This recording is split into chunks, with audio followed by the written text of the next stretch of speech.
صباح الخير. من الحالات اللي بنشوفها كتير خصوصا في فصل الشتاء، خصوصا في الصباح، ان بيجي لنا الطفل عنده كحه زي النباح. الام تيجي توصف عندنا يا دكتور ابني بيكح زي الكحه بتاعت لو صوت الكلب كده، او في الامهات تيجي توصف ان الكحه زي السعال الديكي.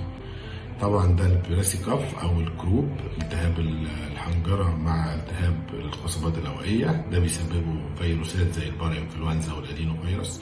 معظم الحالات مايلد تو مودريت، بتبقى كحه وحراره ورش حاجات بسيطه، وبنعلم الامهات ازاي يتعاملوا مع الحاله في البيت، ولو الموضوع زياده شويه ممكن يجوا المستشفى.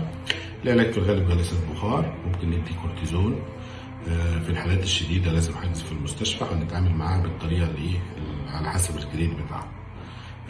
لو حابين تعرفوا ازاي نمانج الحالة في البيت ممكن تتواصلوا معانا، وهنعلمكم ازاي تتعاملوا معاها ودمتم سالمين.